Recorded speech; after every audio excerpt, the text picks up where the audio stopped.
እንግዲህ መሀሌት ብሩክ የተኛበት ሰተት ብላ እመኝታ ክላሱ ሄደች። በዚህን ሰዓት ብሩኬ ይቅርታ አድርግልኝ ስትለውም ድንገት በተኛበት ጉሮሯን ሴት አድርጎ ይዞ አስለፈለፋት። ጭራሽ አላፈር ብለሽ የኔን ሕይወት እንደገና ለመበጥበጥ መምጣትሽ ነው ወይ? በማለትም ብሩኬ እንግዲህ ሴት አድርጎ ይዞ የመጨረሻ አስወግድሻለሁ እንጂ አንቺ ወደ ህይወት የተመለሰሽ እንድትመጪ በፍጹም አልፈቅድልሽም አላት።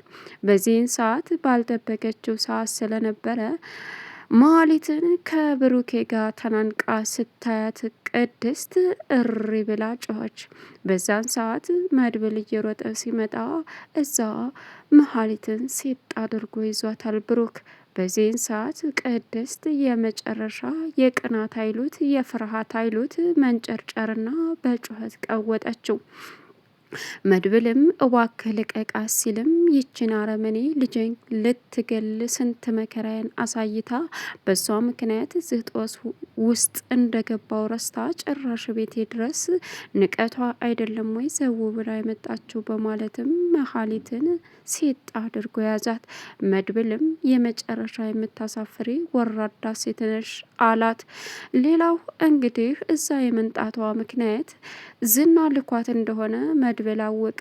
ምክንያቱም ዝና ለመድብል ደውሎ እንግዲህ ቤተሰቦች እንድናቸው እያለ ሲላላጥበትም ምን ፈልገህ ነው? አላማህ ምንድን ነው? ሲለውም ይህን አላማማ ወደፊት አሳይሃለሁ በማለትም መለሰለት። መድብልም እባካችሁ ተውን፣ ከዚህ በኋላ ወንድሜን ነው አግቻለሁ፣ ከእናንተ ጋር የሚያገናኝ ነገር የለም፣ ተውን እንኑርበት ቢልም መድብል ቢመልስለትም ዝና ግን እየፎከረ ይገኛል። ሰላም ውድና የተከበራችሁ የዙዙነት ሚዲያ ቤተሰቦች እንዴት ናችሁ? ላይ ሰላማችሁ ይብዛልኝ። ለዚህ ቻናል አዲስ ሲሆናችሁ ሰብስክራይብ እያደረጋችሁ ቪዲዮውን እስከ መጨረሻው ተከታተሉ። ዛሬ እንግዲህ በሚገርም ሁኔታ ምሳሌ ቀጣይ ፓርት ይዘን መጥተናል። ማለት የብሩክን ይቅርታ ለመቀበል ሰተት ብላ እቤቱ ድረስ በተኛበት ሄደች። በዚህን ሰዓት ብሩኬ እንግዲህ ማለትን ሲያት አይን ደም አይወድም በማለትም ጉሮሯን ሴት አድርጎ ይዞ አስለፈለፋት። በዚህን ሰዓት ቅድስት የፍርሃት አይሉት የደስታ የፍርሃት አይሉት የቅናት የመጨረሻ በጩኸት ቀወጠችው። እጅግ በጣም ያሳዝናል። አሁን ላይ በእርግጥ የቅድስት ፍርሃት ይቅርታ አድርጎላት ድጋሜ ለሷ እድል ሰጥቷት የኔ ህይወት ያበሰቋቁለዋል የሚል ነበረ። እናም በዚህን ሰዓት እባክህ ልቀቃትና ከዚህ ቤት ትውጣልንና የራሳችንን ህይወት እንኖር፣ ዛሬ የናፈቀኝ ሰላም ነው ስትልም ቅድስት ይችን ደፋር የኔ ህይወት የተስተካከለ መስመር ሲይዝ እሷ ልታበላሽ መንጣቷ ነው። መቼም አልፈቅድላትም። ቅድስት ቆይ ልነቃት እዚሁ መጣችበት በማለትም አልፋታ ሲላት ቅድስት የመጨረሻ ጩኸቷን ለቀቀችው። መድብልም እየሮጠ ሲመጣ ያየው ነገር እንግዲህ መሀሊትን ብሩኬ አንቋት ነበረ። እባክህ ብሩኬ ይች ሰበብ ትሆንብሃለች የተረገመች። አሁን እውነት ያንተን ይቅርታ ፈልጋ ይመስልሃል? ዝና አሁን ደውሎልኝ የዛተብኝ ነበረ። ስለዚህ እዛ ቤት ይቅርታ ብለሽ ግቢና ከዛ በኋላ የሚፈጠረውን አብረን የምናየው ይሆናል ብሎ ልኳት እንጂ ያንተን ይቅርታ ወይም ደግሞ ተጸጽታ በሰራችው ነገር አይደለም። ያንተ ህይወት መስመር ሊይዝ ሲል እሷ መታ ማበለሻሸቷ ነው። ስለዚህ እንዳታምናት ይችን አረመኔ። ግን ደግሞ ልቀቃትና ከዚህ ቤት ውልቅ ብላ ትሄድ፣ ምክንያቱም በእጅ ሰበብ ትሆንብሃለች በማለትም መድብል ብሩክን ለማረጋጋት ሞከረ። ጭራሽ መድብል ዝና ልኳት ነው አለ። አዎ ዝና ከላካት ምንም ነገር ለማድረግ ወደ ኋላ አትልም። ስለዚህ እሷን ተዋትና ወደዛ ለቀህ ከዚህ ከቤት አስወጣት። ይች ነቀርሳ ልጅህን ልትገል አንተንም እዚህ ጣጣ ውስጥ ከታ፣ አሁን ደግሞ ሌላ አማራጭ ስታጣ ከአንተ የምትወስድበትን ነገር የምትፈልገውን ነገር ለማግኘት እንግዲህ እየተሯሯጠኝ ስለሆነ ዝናም የወሰደብንን ሳትመልሱ በፍጹም ተዊ ብሎ ነገር የለም እያለ እየዛተብኝ ነው።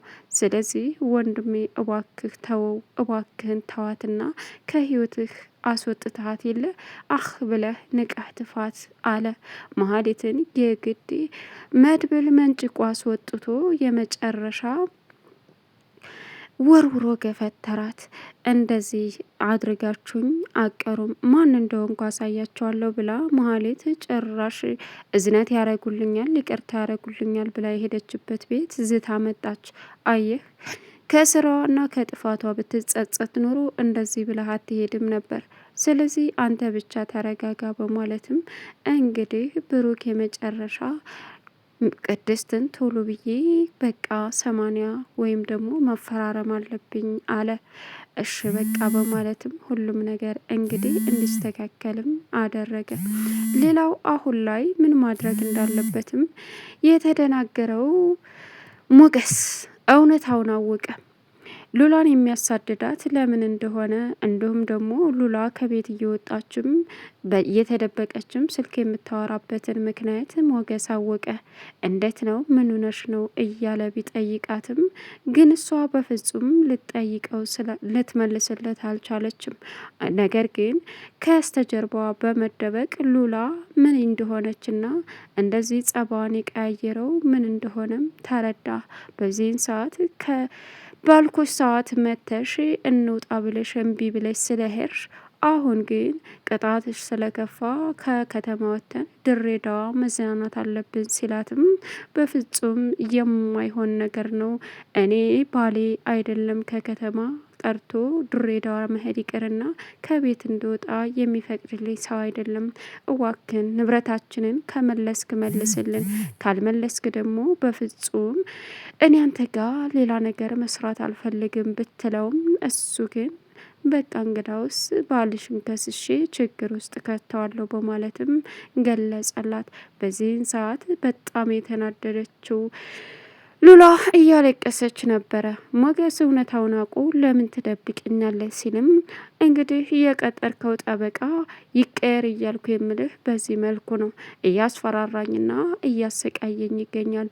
በህይወቴ አንቺን የመሰለች ቆንጆ ሴት አይቼ ስለማላቅ እኔ ጋር ካልማገጥሽ በፍጹም ንብረትሽን ልታገኚ አትችይም በማለትም እያስፈራራኝ ነው። ሲቀጥል ደግሞ ባልሽን እከሰውና እንደገና ችግር ውስጥ ከተዋለሁ እያለም እየዛተብኝ ነው አለ።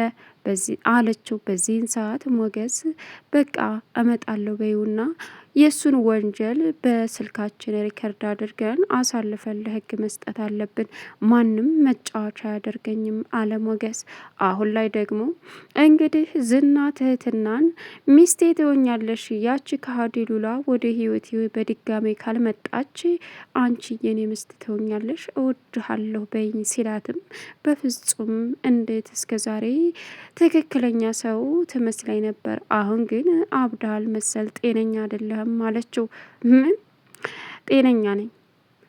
ለነገሩ ልክ ነሽ። ሞገስ እስካልሞተ ድረስ እኔ ጤነኛ አልሆንም። ሚስቴን ቀምቶ እንደዚህ መጫወቻ ያደረገኝን ሰውማ ሳላሰናብተው በፍጹም እኔ ጤነኛ ሊሆን አልችልም አላት። ትህትናም እንዴት ታዳ ማለት ብዙ ሰው እያሰቃየ እንዴት እንደዚህ ታረጋለህ? ማለት በቃ ብዙ ሰው ታግታለህ፣ ታስቃያለህ፣ ትገርፋለህ። እንዴት ሚስትህን የቀማህን ማገት፣ ማሰቃየት፣ መግረፍ አቃተ? ሚስትህን ማስጠላቃተ አለችው። ነገሩ ወዳ ነው። ግን ደግሞ መኝ አሁን አንቺ ወዳለሁ በይ ሲላትም ጤነኛ አይደለም እንዴ? ሚስቴ ትሆኛለሽ አላት። እኔ ካልፈለግኩስ ግድ ነው እንዴ አለችው። ይኸውልሽ እኔ ፈለግሽ አልፈለግሽ አንቺ አያሳስበኝም፣ ግን ደግሞ እኔ ከፈለግኩኝ ሚስቴ ትሆኛለሽ አላት። እሺ በቃ አለች። ሌላው አሁን ላይ እንግዲህ ኤፍራታ አሁን ማለትን ይቅርታ የምትጠይቀው እንዴት ነው? አይ ከደረገልኝ ማለት መድብልን ካየሁት አንጻር ርህራሄ የሚያደርግልኝና ጥሩና መልካም የሚሆኑልኝ ብሩኬ ደግሞ ይቅርታ የሚያደርግልኝ ይመስለኛል አለቻት። እኮ እንዴት አልነገርኩሽም? የሆነ ደክሞ ቁጭ ብዬ መድብል እኮ ብር ሰጠኝ። እንዴት? ምን አድርገሽ? ምንም ደክሜ ቁጭ ብዬ መጥቶ የሚገርመው ያቺ አይጥ የሆነች ልጅ ዛሬም እማዬ ነው የምትለኝ። እናም ቁጭ ብዬ ኩርምት ብዬ ነበረ። በዛም ሰዓት እማዬ እማዬ እኮ ናት እናቴ መሀሌት አለችው። መድብልም ምን እንሻላ አንቺ አለኝ አለቻት። ከዛም እሺ ከዛ በመቀጠል አባትሽ መጣ ብዬ ስጠይቃትም አዎ አሞታል ተሽሎታል። አዎ ግን ለምን አልጠየቅሽውም አለችኝ። አጎትሽ አይችልም አይፈቅድልኝም ስላትም በቃ አለች። እናም ብር ልስጥሽ ቸግሮሽ ነው ሲለኝም አይ አልኩት። አዎ ችግሯን ነው ርዋት ነው ስጣት ብላ አሰጠችው አለች። በዚህን ሰዓት ምን ብለሽው አንቺ ቆይ ለምንድን ነው የምትጠይቂኝ? መድብል እንደ አይፈልግሽም አለቻት። ይፈልገኛል አላልኩም እኔ ግን እዛ ቤት እድሉን አግኝተሽ ብሩክ ይቅርታ ቢያደርግልሽ ሄደሽ ምን አይነት ሚስቱ ነው የምትሆኝም? ምናልባችም እንደ ድሮ ማለት ምሳሌን እየገደልሽበት ቅድስትን እያሰቃየሽ ለምሳሌ ጥሩ ሚስት እናት ነው መሆንላት በጣም ከዛስ ቅድስትን እያሰቃየሽ ልትገዣት የቅድስት ሰራተኛ ልትሆኝ በፍጹም እሷንማ እንዳይሆን አድርጌ አፈር ደም ነው ማስበላት አለች። አየሽ ከጥፋትሽ መቼም አትመለሽም። ቅድስት ዝም የምትልሽ ይመስልሻል? በአሁኑ እሷ ራሷ ትበቀልሻለች። ቅድስት ግን ጀግና ናት። ሁሉን ነገር ተቋቁማ ስራሽን እያጋለጠች እንግዲህ እቤቱ እዚህን ያክል በቤት እመቤት ተቀመጠች። አይገርምም? ከሰራተኛ ወደ ቤት እመቤት ተቀየረች አለቻት። አሁን ልታናድጂ ነው ወይስ ምንድን ነው አላማሽ? ስትልም ላናድደች ሳይሆን እውነታውን እየነገርኩሽ ነው ማሌት አለቻት። በዚህን ሰዓት እንግዲህ ማሌት የመጨረሻ ተናደደች። አሁን ማሌት የመድብልን የዝናን ትዕዛዝ ይዛዛ ብትሄድም ግን ደግሞ ትልቅ ችግር ተፈጠረ። ቻናሉን ሰብስክራይብ እያደረጋችሁ ከቪዲዮ ጋር መልካም ቆይታ ይሆንላችሁ።